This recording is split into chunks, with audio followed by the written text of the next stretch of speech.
Welcome to the Intechnica Performance Podcasts. Each month we release a series of weekly podcasts covering performance-related topics. This month's theme is Performance Analysis Best Practice, and this week's podcast topic is Script Design and Analysis Tips.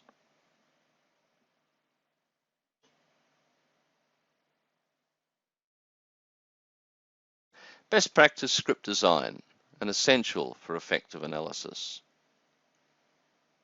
Each test script you create should represent a core business transaction and also be subdivided into logical timings, which form the starting point for effective analysis. In the example shown, the search and add to basket business transaction is subdivided into 4 timings: landing page, search, refine search, and add to basket. By doing this, we greatly simplify the process of problem triage and also the reporting of results.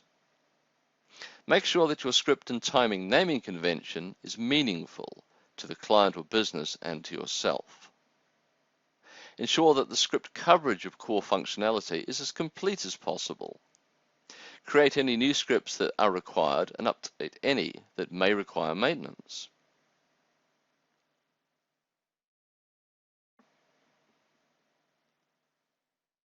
Best practice script design, quickly identifying the fault domain. By using a logical naming convention and also breaking our business transactions up into timings, we greatly simplify the process of triaging any performance problems that may surface during performance testing. In the example shown, the search and add to basket suffered a performance regression during a recent performance test, which was quickly traced to the search timing, which allowed us to drill down through web request methods into the infrastructure to determine the actual problems related to a slow database call. This demonstrates the value of always structuring our scripts and timings in a logical way.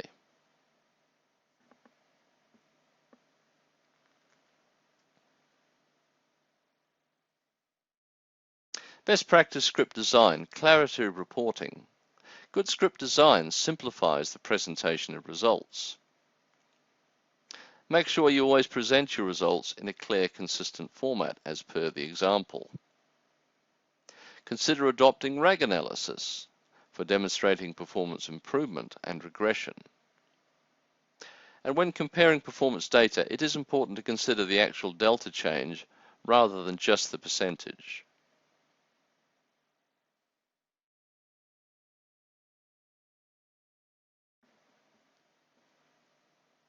Statistical analysis, not just the mean or average. When analyzing any set of performance data, it is important to look at a range of statistical values, not just the mean or average.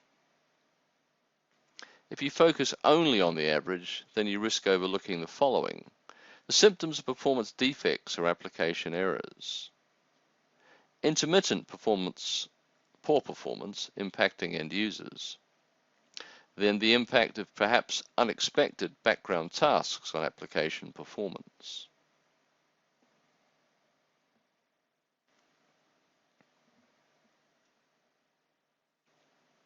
Statistical analysis. Don't ignore the outliers.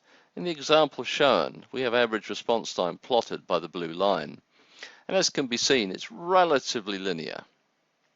What we've also plotted are the outliers, or in this case, the 95th percentile, which is the 5% of worst performing metrics recorded in the set of performance results. As you can see, the outliers are much higher in terms of response time, they're much more erratic, and this could represent a bad end user experience for those users unfortunate enough to experience the response times demonstrated by the outliers. It shows that it's very, very risky to ignore these values, because even though in this case it's 5% of the total results, it would indicate that 5% of users of this application are having a poor end user experience. So when you're doing your performance analysis, always consider the following values. Certainly start with the mean, which is the average of all records in a data set. But also consider the median, which is the middle value in a data set. The median is sometimes more representative than the mean as a true average. We can use the mode, which is the most represented value in a data set, to help us choose whether the mean or the median is the most appropriate average. Also consider standard deviation, which is the average deviation from the mean in a data set. In performance terms, a high standard deviation generally means we have some level of erraticness in our response time performance, which might not immediately be visible from looking at the mean and the median. And then finally, those outliers, don't ignore them. The nth percentile, typically the top 5 or top 10% worst performers. We ignore these, as we've seen, at our peril. They show they should always be included in performance analysis. So in summary from the short podcast, script design. You should always ensure that your scripts achieve a realistic coverage of application functionality. Make sure you subdivide your scripts into logical timings to simplify analysis and problem triage. And always adopt a meaningful naming convention to provide clarity when presenting results. Under analysis, make sure you always present your results in a consistent manner. As per the example, consider using RAG analysis to highlight delta change. And don't just focus on the mean or average when doing your statistical analysis. Make sure you look at the standard deviation, the median and the mode, and also the nth percentile, which is very much don't ignore those outlying values.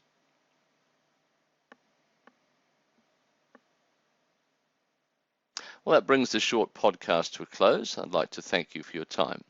If you should have any questions or comments, please send them to the email presented on the screen, and we'll do our best to respond. The next podcast in the series will be looking at the importance of infrastructure metrics.